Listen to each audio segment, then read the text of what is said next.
Hi guys, I am Dr. Bhanu Pratap and today we have Dr. Shubham with us. Dr. Shubham has recently passed his FMG examination, वो भी सिर्फ 3 महीने में। मार्च में degree पूरी करके जुलाई में एग्जाम देने के बाद इन्होंने इसे सक्सेसफुली पास किया है। So, Dr. Shubham, welcome to the MD house. Thank you, sir. Thank you for having me. How are you, sir? I am good. How are you? Good, sir. Good, sir. Thank How you. are you feeling? You must be very proud of yourself right now. Sir मतलब feeling तो क्या ही मैं बयान भी नहीं कर सकता इस टाइम पे। एक बड़ी अलग सी फील है क्योंकि सबसे बड़ा हर्डल था ये मेरी लाइफ पे। हाँ, एक FMG की लाइफ में बहुत बड़ा हर्डल होता है ये।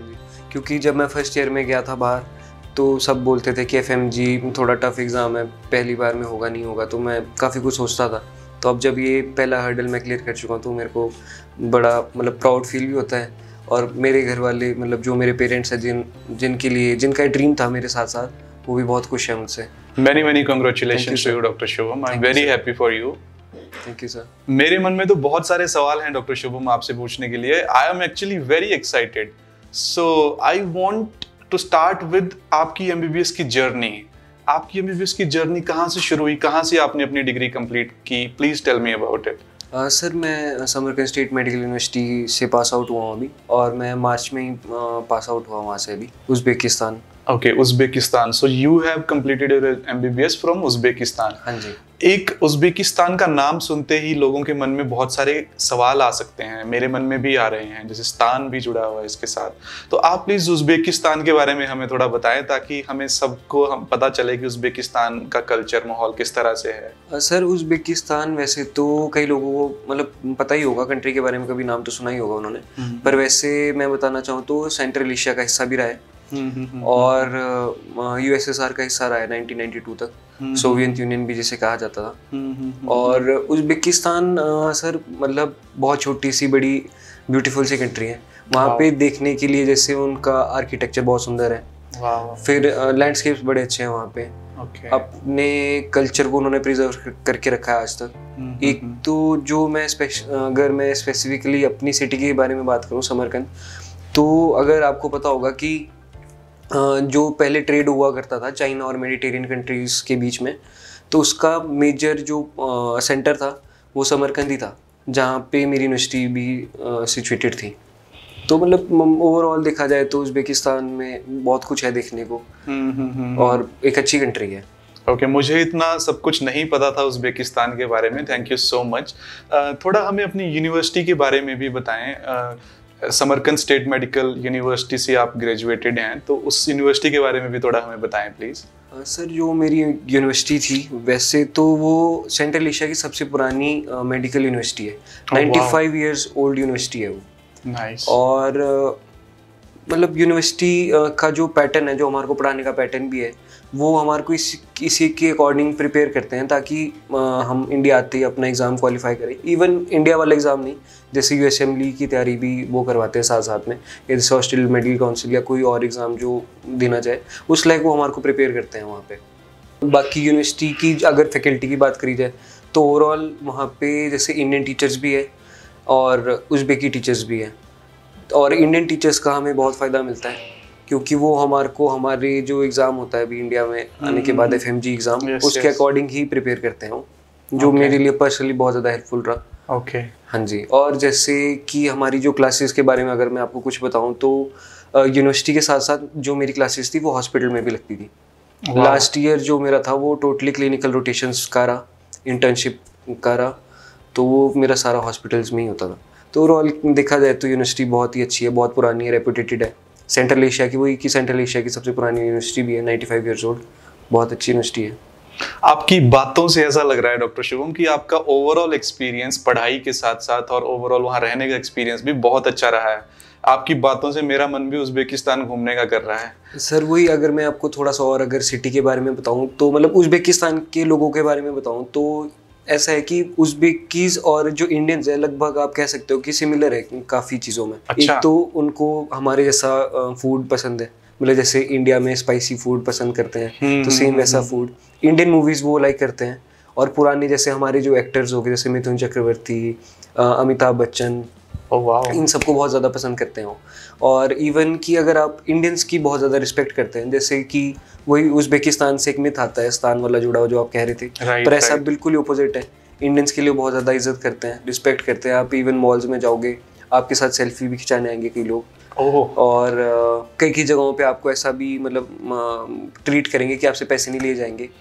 वो कहेंगे कि ये हमारी तरफ से है, आप मतलब गेस्ट की तरह ट्रीट करते हैं। बहुत ही ज़्यादा अच्छी फील आती है वहाँ पे। ये आपने बहुत ही अच्छी बात बताई। लेकिन जब भी हम, क्योंकि किसी भी फॉरेन यूनिवर्सिटी में जब भी हम पढ़ने जाते हैं या बाहर कहीं भी जाते हैं, तो सबसे बड़ा डर हमें यही रहता है कहीं ना कहीं कि वहाँ के लोगों का बिहेवियर कैसा होगा, लोग हमें एक्सेप्ट करेंगे या नहीं करेंगे। तो जैसे कि आपने बताया, आपको ये दिक्कत उज़्बेकिस्तान में लगता है बिल्कुल नहीं आई होगी। बिल्कुल नहीं, बल्कि अगर पुरानी हिस्ट्री देखी जाए तो इंडिया और जो उज़्बेकिस्तान है, इनके रिलेशन आपस में काफ़ी अच्छे हैं। ओके। और मतलब इंडिया पहली कंट्री थी जिसने उज़्बेकिस्तान को रिकॉग्नाइज करा था उसकी इंडिपेंडेंस के लिए। तो ये भी एक प्लस पॉइंट है जहाँ से वो इंडियंस की काफ़ी रिस्पेक्ट करते हैं, क्योंकि इंडिया ने सबसे पहली बार उनको रिकॉग्नाइज करा था एज अ सेपरेट कंट्री जब वो इंडिपेंडेंट हुए थे। थोड़ा आप मुझे अपने यूनिवर्सिटी के हॉस्टल्स और यूनिवर्सिटी के जो अंदर का जो माहौल है एज अ स्टूडेंट यूनिवर्सिटी में आपको कैसे लगता है? कॉलेज के बारे में आपने थोड़ा मुझे बताया, लेकिन जब आप हॉस्टल आते हो, हॉस्टल किस तरह के हैं, कैसे आपका खाना पीना रहता है? थोड़ा कितना आपको मदद मिलती है अपने इंडियन कल्चर के अकॉर्डिंग? वहाँ पे क्या क्या डिफिकल्टीज आती हैं, थोड़ा इस बारे में हमें बताएं प्लीज। सर वहाँ पे ऐसा है कि मतलब हर एक चीज़ का एक मतलब जो हमारे जो MD हाउस के जो डायरेक्टर हैं डॉक्टर सुनील शर्मा सर, इन्होंने एक कम्युनिटी ऑर्गेनाइज करी है वहाँ पे, मतलब एक ऑर्गेनाइजेशन बना रखी है जिसका नाम है इंडियन स्टूडेंट सोसाइटी। ओके। तो जैसे हॉस्टल की बात कर रहे थे आप, इवन हॉस्टल या फिर कोई भी डीन ऑफिस को रिलेटेड कोई प्रॉब्लम है, या फिर किसी बच्चे की एब्सेंट बहुत ज़्यादा है, या कोई भी जनरल कोई भी प्रॉब्लम है, कोई बीमार हो गया है, वैसे कुछ भी, तो वो कमेटी हमारे को हेल्प करती थी वहाँ पे। इवन मैं खुद उस कमेटी का एक काफ़ी टाइम के लिए पार्ट भी रहा। ओह वाह। हाँ जी। फिर तो आपने भी काफी सारे स्टूडेंट्स की मदद की होगी वहाँ पे, अपनी रिस्पॉन्सिबिलिटी समझते हुए, राइट? हाँ जी, हाँ जी। बहुत अच्छे, बहुत अच्छे। थोड़ा मुझे ये बताइए कि कितने इंडियन स्टूडेंट्स समरकंद में अभी पढ़ाई कर रहे हैं? सर लगभग मोर देन 2000 इंडियन स्टूडेंट्स वहाँ पे पढ़ रहे हैं अभी। बट इंडियन ही नहीं, वहाँ पे और भी जैसे कंट्रीज होगी, जैसे कोरिया के स्टूडेंट्स वहाँ पे आते हैं, कई चाइनीज़ वहाँ पे आते हैं, और भी बहुत सारे जो डिफरेंट जो नेशंस है वहाँ के स्टूडेंट्स भी उस यूनिवर्सिटी में पढ़ रहे हैं। वही बात आ गई कि यूनिवर्सिटी काफ़ी रेप्यूटेड है सर पहले से, तो काफ़ी बच्चे हैं वहाँ पे। मोर देन 2000 जैसा कि आपने बताया, एक बहुत बड़ा नंबर है किसी भी फॉरेन यूनिवर्सिटी के लिए। इस तरह से, और आपने बताया कि इंडियन स्टूडेंट सोसाइटी वहाँ पे फंक्शनल है जो कि बच्चों की मदद करती है। ये भी एक बहुत बड़ी अचीवमेंट है अपने आप में, किसी फॉरेन यूनिवर्सिटी में किस तरह की स्टूडेंट सोसाइटी एस्टेब्लिश करना और उसे फंक्शनल बनाना। वही सर, अगर मैं इस सोसाइटी के बारे में थोड़ा सा आपको बताऊं तो जो हमारे जो इंडियन जैसे कल्चर इवेंट्स हो गए या फंक्शंस हो गए, तो यही सोसाइटी जो इंडियन स्टूडेंट सोसाइटी है यही हर चीज़ को ऑर्गेनाइज करते हैं वहाँ पे। और वहाँ पे हमारे जैसे सारे त्यौहार, फेस्टिवल्स, जैसे होली, दिवाली, इवन जैसे गुरु पर्व हो गया, ईद हो गया, कोई भी जो फेस्टिवल है जो इंडिया में सेलिब्रेट किया जाता है वो वहाँ पे भी बिल्कुल उसी तरीके से सेलिब्रेट किया जाता है। तो बिल्कुल ऐसा मतलब महसूस नहीं होता कि घर से दूर हो, नहीं तो होता ही है। बिल्कुल, आपको घर का माहौल दिया जाता है। घर का माहौल दिया जाता है जी, काफ़ी होमली जैसा एनवायरनमेंट। बहुत बढ़िया, बहुत बढ़िया। और डॉक्टर शुभम, NMC की भी गाइडलाइंस आजकल काफ़ी स्ट्रिक्ट हो रही हैं, जैसा कि आपको पता ही होगा। NMC आए दिन कोई ना कोई नई गाइडलाइंस स्टूडेंट्स के लिए ला रही हैं, FMG के लिए ला रही हैं। तो इंटर्नशिप की गाइडलाइन है उसमें कि आपको इंटर्नशिप कंपलसरी एक अपनी यूनिवर्सिटी से 1 साल की करके आना है। तो क्या उसके लिए आपकी यूनिवर्सिटी में क्या किस तरह की फैसिलिटी है? क्या वहाँ से इंटर्नशिप हो रही है या नहीं हो रही? तो इसके बारे में भी हमें थोड़ा बताएं प्लीज। सर जैसा आप बोल रहे हैं इंटर्नशिप के बारे में, ये बिल्कुल सही रूल है, और अभी थोड़े टाइम पहले ही शायद NMC की नई गाइडलाइंस में ये रूल उन्होंने लाया था। और इसके अकॉर्डिंग जैसे 5+1 का रूल था कि 5 साल आपको स्टडीज़ करनी है और 1 साल आपको बाहर ही इंटर्नशिप करके आनी है। तो ही आपकी जो डिग्री MBBS की जो बाहर से करके आ रहे हो वो आपकी इंडिया में वैलिड मानी जाएगी। और उज़्बेकिस्तान जो मतलब जो मेरी यूनिवर्सिटी थी, समरकंद स्टेट मेडिकल यूनिवर्सिटी, ये हर एक रूल को फॉलो करती है। तो जैसे मैं भी था, तो हमारी 5 ईयर्स तो प्रॉपर स्टडीज़ हुई। जो हमारा लास्ट का ईयर था वो हमारा इंटर्नशिप का था। जैसे मैंने पहले बोला था कि क्लिनिकल रोटेशंस का भी वहाँ पे था ईयर। तो लास्ट ईयर जो था मेरा डिफरेंट, जैसे 16 डिपार्टमेंट्स थे हमारे, जैसे कि इंडिया में भी 16 डिफरेंट डिपार्टमेंट्स में आपको इंटर्नशिप के दौरान जाना पड़ता है, सेम वैसे ही वहाँ पे भी हमारे को इंटर्नशिप के दौरान उन्होंने डिफरेंट डिपार्टमेंट्स में भेजा। और उस चीज़ का हमारे को एक्सपीरियंस भी मिला। और सबसे अच्छी बात खासियत यूनिवर्सिटी की है कि जो हमने इंटर्नशिप करी उसका हमारे को लास्ट में एक सर्टिफिकेट भी मिला। ओके, हाँ जी, जो हम आगे एनएमसी में शो कर सकते हैं कि हम इंटर्नशिप करके आए हैं। तो यूनिवर्सिटी प्रॉपर हर एक रूल जो एनएमसी के हैं वो उन्हें फॉलो करती है।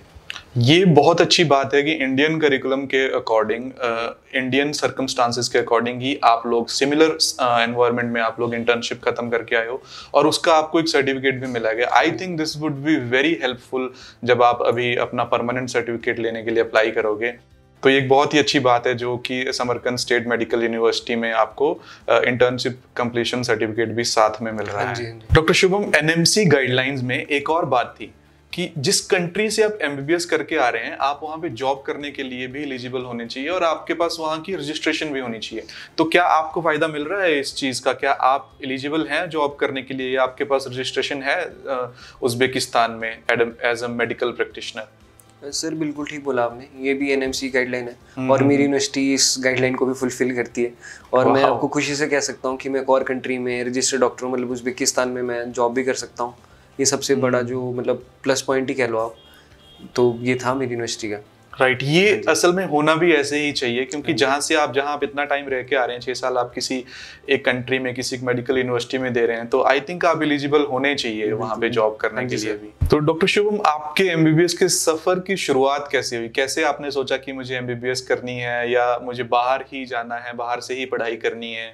कहाँ से आपने एडमिशन ली? किस तरह से ये जर्नी आपकी शुरू हुई? प्लीज इसके बारे में थोड़ा हमें बताएं। सर मेरा जो भी स्टार्टिंग से एडमिशन जब मेरी हुई है चंडीगढ़ में द एमडी हाउस के थ्रू, जिसके जो डायरेक्टर और founder doctor Sunil Sharma sir है, जो मेरे मेंटर भी है।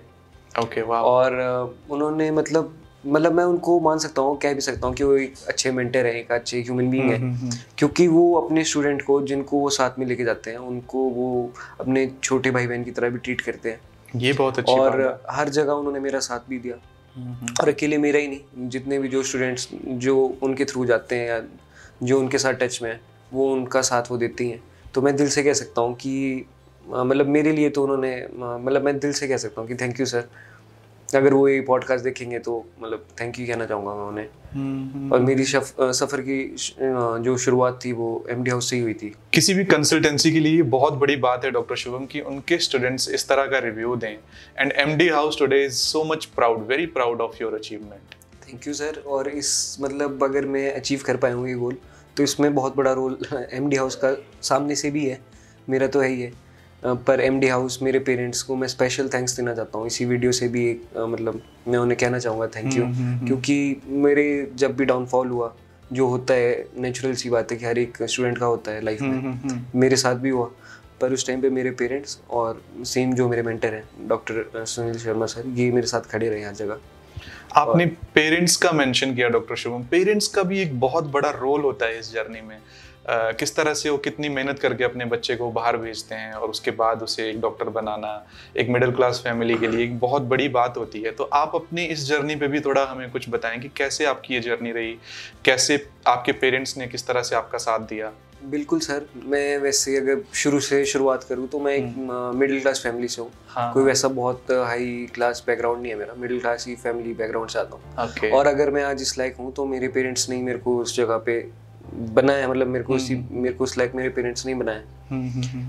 और बहुत कुछ करा सर उन्होंने मेरे लिए, और मेरे दिमाग में यही था कि मैंने कुछ प्रूव करना है उन्हें, क्योंकि आज तक कुछ ऐसा मतलब बहुत कुछ अचीव करा नहीं था लाइफ में। तो यही एक था सबसे पहला कि सबसे बड़ा गिफ्ट जो मैं अभी इस टाइम उन्हें दे सकता हूँ, यही था कि मैं अपना एमसीए फर्स्ट अटेम्प्ट में करके उन्हें दिखाऊँ।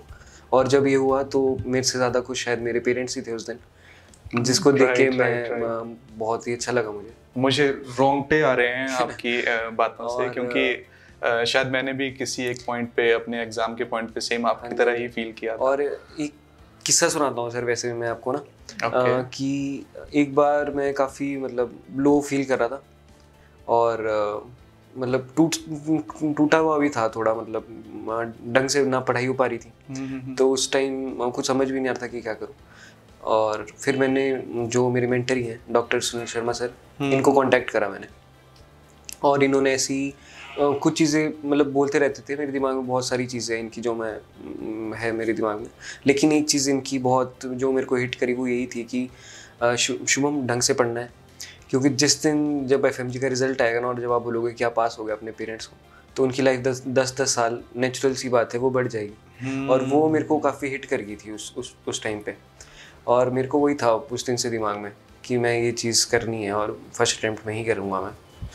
कई बार इस तरह की मोटिवेशनल बातें हमें किस एक्सटेंट तक मोटिवेट कर देती हैं और कितना हमें अपना गोल अचीव करने के लिए तैयार कर देती हैं, हमें खुद को पता नहीं होता। आपकी बातों से मुझे ऐसा ही लग रहा है कि वो कन्वर्सेशन आपको इस तरह से उस पॉइंट पे हिट कर गई कि आप अपना एग्जाम पास करने के लिए मजबूर हो गए कि अब तो मैं एग्जाम पास करके ही रहूंगा। बिल्कुल सही बात है सर, और बिल्कुल ठीक बोल रहा हूँ। उस चीज़ का एक बहुत ज़्यादा ट्रिगर था मेरे लिए कि मेरे को अब ये चीज़ करनी है, क्योंकि मैं अपने पेरेंट्स को अब खुश करना चाहता था। एक पॉइंट हो गया था कि बस अब मैंने उनको खुश करना है, जो कि मैं काफ़ी लकी भी रहा और थोड़ा मतलब मेरा हार्ड वर्क भी रहा वहाँ पे, सबका साथ रहा मेरे साथ, और मैंने ये चीज़ अचीव भी करी आज।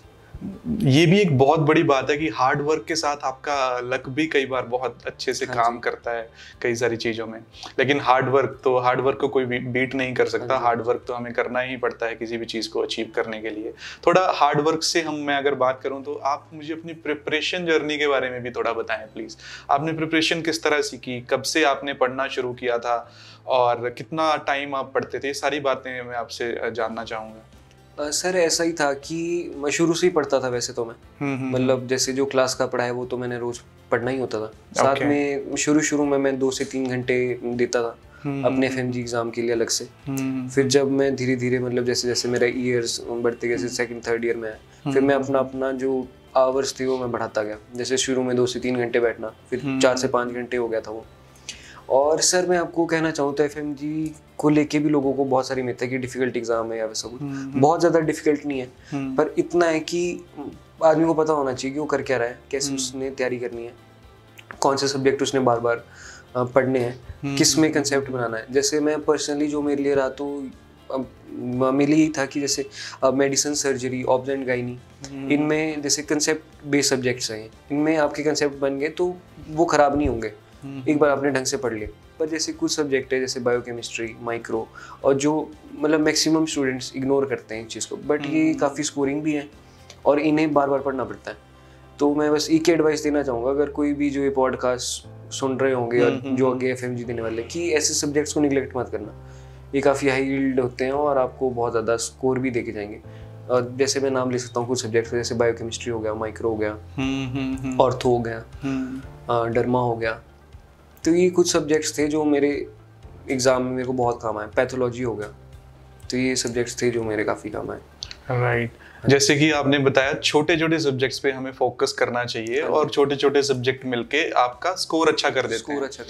कहीं ना कहीं ये बात लाइफ में भी बड़े अच्छे तरीके से अप्लाई होती है डॉक्टर शुभम, कि हम जब छोटी छोटी चीज़ें लाइफ में करते हैं तो स्लोली ओवर द टाइम वो हमें एक बहुत बड़ा इम्पैक्ट लाइफ में क्रिएट करती हैं। तो ये ऑब्वियसली एग्जाम में भी उसी तरह से अप्लाई होती है चीज़, तो आपको भी इस चीज़ ने उस तरह से मदद की। जी सर। थोड़ा मुझे ये बताएं कि आपके प्रिपरेशन सोर्सेज क्या रहे, आपने कहाँ से पढ़ाई की, क्या अलग किया आपने प्रिपरेशन में, जो एक नॉर्मल बच्चा जो पास नहीं हो पाता है वो उसकी प्रिपरेशन में मिसिंग रह जाता है शायद। आपको क्या ऐसी चीज़ें थी जिन्होंने आपको मदद की? सर शुरू में तो जैसे जो क्लास का ना वो पढ़ना, थोड़े बहुत नोट्स थे जो मैंने शुरू में इकट्ठे कर रखे थे तो शुरू में उनको पढ़ना। फिर उसके बाद एक नेक्स्टिलो ऐप है जो मेरे को बहुत यूज़फुल रही और मैं नेक्स्टिलो ऐप से ही ज़्यादा तैयारी करी अपनी। ओके, तो नेक्स्टिलो ऐप के बारे में आपने बताया, प्लीज़ मुझे बताएं कि नेक्स्टिलो ऐप में ऐसा क्या था जो आपको दूसरी ऐप्स में नहीं मिल रहा था, या कैसे नेक्स्टिलो ने आपको मदद की आपकी जर्नी में? सर उसके मतलब ऐप तो वैसे बहुत अच्छी है, यूज़र फ्रेंडली ऐप है। पर मैं अगर जो मेरे को पर्सनली जो उसकी 2-3 जो उसके फीचर्स थे जो मेरे को बहुत अच्छे लगे तो मैं उनके बारे में बता सकता हूँ आपको। जैसे एक फीचर जो मेरे को सबसे अच्छा लगा वो था 1 टॉपिक 1 पेज का। उसका मतलब ये था कि जैसे जो बड़ा टॉपिक है 2-3 पेज का, उसको उस ऐप पे सिंगल पेज में कंसाइज फॉर्म में दिया जा रहा था, जो पढ़ने के लिए बहुत आसान हो गया था। अब जैसे मेरा एग्ज़ाम को कुछ दिन रह गए थे तो मैं 15 मिनट में 2 से 3 टॉपिक उसकी वजह से मैं पढ़ पा रहा था, जो मेरे को एग्ज़ाम में काफ़ी यूज़फुल रहा। फिर अगर और बात करूँ मैं दूसरे फीचर की, तो डेली इंफॉर्मेशन बुलेटिन सर्विस आता है, एक फीचर है उस ऐप में। ओके। उसमें ऐसा है कि वो डेली का एक टॉपिक देते हैं जो आपको प्रिपेयर कराता है, मतलब डेली का एक टॉपिक पढ़ाएंगे आपको, वो भी काफ़ी इंटरेक्टिंग था, मतलब इंटरेक्टिंग है वो आपके साथ ना, आपको मज़ा आएगा उस चीज़ को पढ़ने में, काफ़ी इंटरेक्टिंग है, मतलब उन्होंने बहुत बढ़िया से टॉपिक को बनाया होता है। और जो तीसरा जो फीचर था उसका वो था मेड ईजी करके, उसमें ऐसा था कि जैसे कुछ जो टॉपिक्स है जो बड़े ही डिफिकल्ट से हैं, जो मेरे को समझ नहीं आ रहे थे, तो उस ऐप मतलब उस जो फीचर की वजह से, मतलब उस फीचर में अगर एक एग्जांपल दूं मैं आपको, तो जैसे जेवीपी का एग्जांपल ले लो आप, काफ़ी डिफिकल्ट टॉपिक है वो समझने के लिए, उसमें उन्होंने रियल लाइफ का मतलब एग्जांपल लिया हुआ था, जैसे क्वेश्चन वेव का, और उसकी हेल्प से मुझे समझाया, जो कि फिर मेरे को बड़े आसानी से समझ आ गया। तो कुछ ऐसे जो यूनिक फीचर्स थे उसके जो मेरे बहुत काम आए। जेवीपी को समझना इस तरह से मुझे भी थोड़ा डिफिकल्ट लगता था, और जैसे कि आपने बताया ओशन वेव के थ्रू समझाया था, तो आपके लिए पढ़ना काफी आसान रहा होगा। डॉक्टर शुभम, आप अपने फेलो मेट्स के लिए और बाकी एफएमजी स्टूडेंट्स के लिए क्या एडवाइस देना चाहोगे उन्हें, कैसे वो अपनी प्रिपरेशन जर्नी को लीड करें ताकि वो भी आपकी तरह इतना अच्छा स्कोर और इस सक्सेस को एंजॉय कर सकें? सर मतलब एक ही एडवाइस देना चाहूँगा वैसे, सबसे पहले जो मेन एडवाइस है कि अपने आप से लॉयल रहना, घर से बाहर जा रहे हो, पढ़ने जा रहे हो, अपने आप से तो लॉयल रहना ही है। दूसरा, अपने पेरेंट्स के लिए लॉयल रहना है, सोचना है कि वो कैसे कैसे आपके लिए क्या क्या कर रहे हैं, और बस पढ़ना है। एंड टाइम आएगा जब आपको ऐसा लगेगा कि मतलब नहीं हो पा रही होगी पढ़ाई, तो उस टाइम अपने मेंटर या जो भी पेरेंट्स से किसी से बात करो, हार्ड वर्क करो, पढ़ाई करो, इतना मुश्किल नहीं है। ओके ओके, बिल्कुल सही कहा आपने डॉक्टर शुभम, बहुत सही बात है। और ये कि हम पढ़ने गए हैं तो हमें पढ़ाई ही करनी चाहिए अच्छे से, है ना, अपने गोल को नहीं भूलना चाहिए। सर अब एक सवाल मेरा आपसे ओके कि सर अब आप कुछ बताना, जैसे आप भी इसी सेम ही जर्नी से गए हो, मेरे सीनियर भी रहे हो आप, तो आप क्या मुझे सजेस्ट करना चाहोगे अब इस पॉइंट पे आके कि अब मुझे क्या करना चाहिए? डॉक्टर शुभम, जैसे कि आपने बोला कि stay true to yourself, stay loyal to yourself, तो अब इस एग्ज़ाम की सक्सेस के बाद आपको इस चीज़ को कंटिन्यू करना है लाइफ में। अभी अगर आप इंटर्नशिप में जाते हैं या जॉब में जाते हैं, जैसे भी आपका आगे फ्यूचर कंटिन्यू होएगा, चीज़ें कंटिन्यू होंगी फ्यूचर में, तो आपको जो प्रिपरेशन, जो हार्डवर्क आप अभी तक डाल रहे थे अपनी प्रिपरेशन में, उसको छोड़ना नहीं है।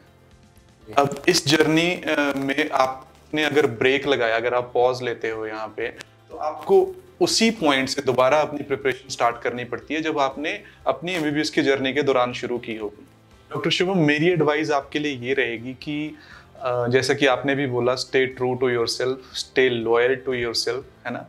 तो जैसे कि आपने पढ़ाई की, आपने मेहनत की, हार्डवर्क किया इस स्टेज तक पहुंचने के लिए, उस मेहनत को आप कंटिन्यू करिए, चाहे आप इंटर्नशिप में जाएं, चाहे जॉब में जाएं, चाहे आगे अपनी पीजी के लिए तैयारी करें, अपनी प्रिपरेशन में ब्रेक मत डालिएगा, अपनी पढ़ाई कंटिन्यू करते रहो, पढ़ाई के साथ अपना टच मत छोड़ो। ये आपको आगे के एग्जाम्स में बहुत अच्छी मदद करेगी, बहुत हेल्पफुल रहेगा आपके लिए, क्योंकि it's not the end, actually it's the beginning, right? It's the beginning of your career, of your beautiful life which you are going to lead. तो मेरी एडवाइस आपके लिए यही है कि आप अपनी पढ़ाई को अब भी कंटिन्यू करें और अपने आगे आने वाले एग्जाम्स को इसी तरह से अचीव करें, क्रैक करें, और मुझे बहुत खुशी है आपकी सक्सेस के लिए। Thank you sir for your genuine advice sir, मेरे को अच्छा लगा आपसे बात करके सर। मुझे भी आपसे बात करके डॉक्टर शुभम बहुत अच्छा लगा, मेरे सारे सवालों को आपने बहुत अच्छी तरह से आंसर किया, बहुत अच्छी तरह से आपने सारे जवाब दिए, बहुत अच्छा लगा आपसे बात करके। Thank you sir. और मुझे उम्मीद है कि ये पॉडकास्ट और ये सारी बातें जो हमने डॉक्टर शुभम से की, ये बहुत सारे स्टूडेंट्स को काफ़ी हेल्पफुल होंगी, काफ़ी मदद करेंगी। Doctor Shubham, all the best for your future adventures. मैं उम्मीद करता हूँ कि आप आगे भी अपने सारे एग्जाम, सारी लाइफ के गोल सारे इसी तरह से अचीव करते रहेंगे। Thank you so much. Thank you sir. Thank you sir.